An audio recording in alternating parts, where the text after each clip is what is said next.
মোক্ষদা একাদশী সকল সাধু গুরু বৈষ্ণব চরণে আমার প্রণাম জানাই। মোক্ষদা একাদশীর অনেক অনেক শুভেচ্ছা ও অভিনন্দন জানাই সকলকে। হরে কৃষ্ণ কৃষ্ণ কৃষ্ণ হরে হরে, হরে রাম রাম রাম হরে হরে। এখন আমি মোক্ষদা একাদশীর ব্রত মাহাত্ম্য কথা পাঠ করছি, আপনারা কৃপাপূর্বক শ্রবণ করুন। হরে কৃষ্ণ। যুধিষ্ঠির বললেন, হে বিষ্ণু, আপনাকে আমি বন্দনা করি।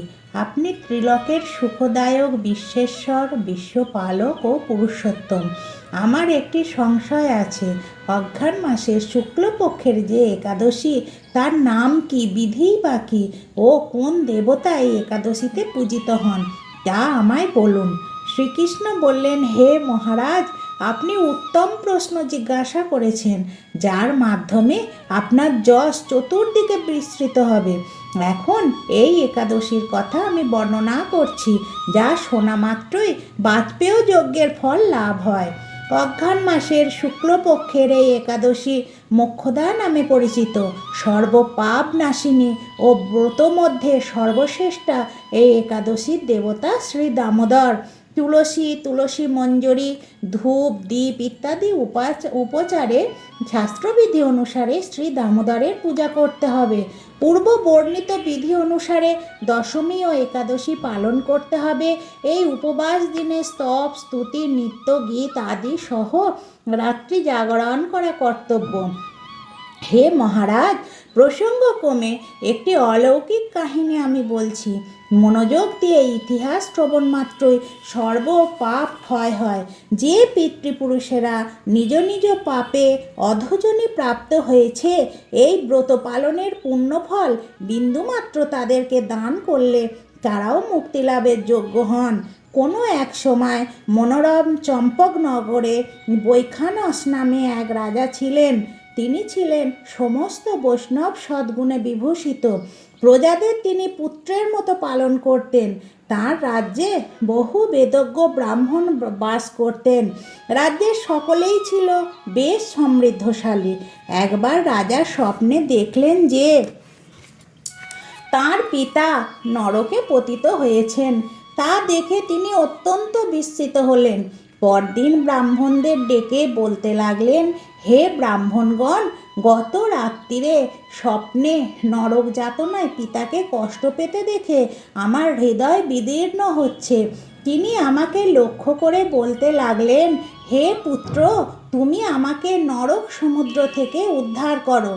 তাঁর সেই অবস্থা দেখে আমার অন্তরে সুখ নেই। আমার এই বিশাল রাজ্য, স্ত্রী, পুত্র, কিছুতেই আমি শান্তি পাচ্ছি না। কি করি, কোথায় যাই, কিছুই বুঝে উঠতে পারছি না। আমার পূর্বপুরুষেরা মুক্তি লাভ করতে পারেন এমন কোনো পুণ্যব্রত, তপস্যা ও যোগের কথা আমাকে উপদেশ করুন, আমি তা অনুষ্ঠান করব। আমার মতো পুত্র বর্তমান থাকা সত্ত্বেও যদি পিতামাতা পূর্বপুরুষেরা যদি নরক যন্ত্রণা ভোগ করতে থাকেন, তবে সে পুত্রের কি প্রয়োজন? ব্রাহ্মণগণ বললেন, হে মহারাজ, আপনার রাজ্যের কাছেই মহর্ষি পর্বতমুনির আশ্রম রয়েছে। তিনি ত্রিকালজ্ঞ। তাঁর কাছে আপনার মুক্তির উপায় জানতে পারবেন। ব্রাহ্মণদের উপদেশ শ্রবণ করে মহাত্মা বৈখানস তাদের সঙ্গে সেই পর্বতমুনির আশ্রমে গমন করলেন। তারা দূর থেকে ঋষিবরকে সাষ্টাঙ্গে প্রণাম করে তার কাছে গেলেন। মুনিবর রাজার কুশল বার্তা জিজ্ঞাসা করলেন।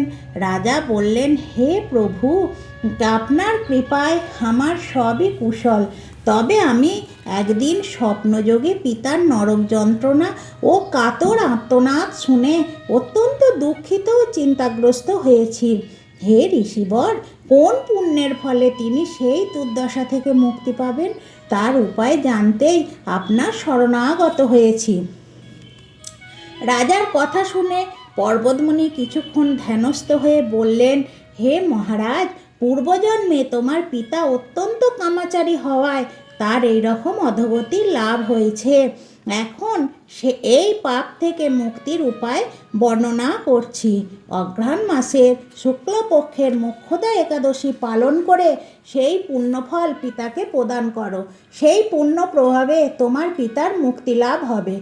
মুনির কথা শোনার পর রাজা নিজ গৃহে ফিরে এলেন। সেই পবিত্র তিথির আবির্ভাবে তিনি স্ত্রী পুত্রাদি সহ যথাবিধি মোক্ষদা একাদশী ব্রত পালন করলেন। ব্রতের পুণ্যফল পিতার উদ্দেশ্যে প্রদান করলেন। ওই পুণ্যফল দানের সঙ্গে সঙ্গে আকাশ থেকে পুষ্পবৃষ্টি হতে লাগলো। হে পুত্র, তোমার মঙ্গল হোক। এই বলতে বলতে বৈখানস রাজার পিতা নরক থেকে মুক্ত হয়ে স্বর্গে গমন করলেন। হে মহারাজ যুধিষ্ঠির, যে ব্যক্তি এই মঙ্গলদায়িনী মোক্ষদা একাদশী ব্রত পালন করে তার সমস্ত পাপ বিনষ্ট হয় এবং মৃত্যুর পর মুক্তি লাভ করে। এই ব্রতের পূর্ণ সংখ্যা আমিও জানি না। চিন্তামণির মতো এই ব্রতটি আমার অত্যন্ত প্রিয়। এই ব্রতকথা যিনি পাঠ করেন এবং যিনি শ্রবণ করেন উভয়েই বাজপেয় যজ্ঞের ফল প্রাপ্ত হয়। হরে কৃষ্ণ, হরি বল। কাল পারণের সময় 6:30 থেকে সকাল 9:43।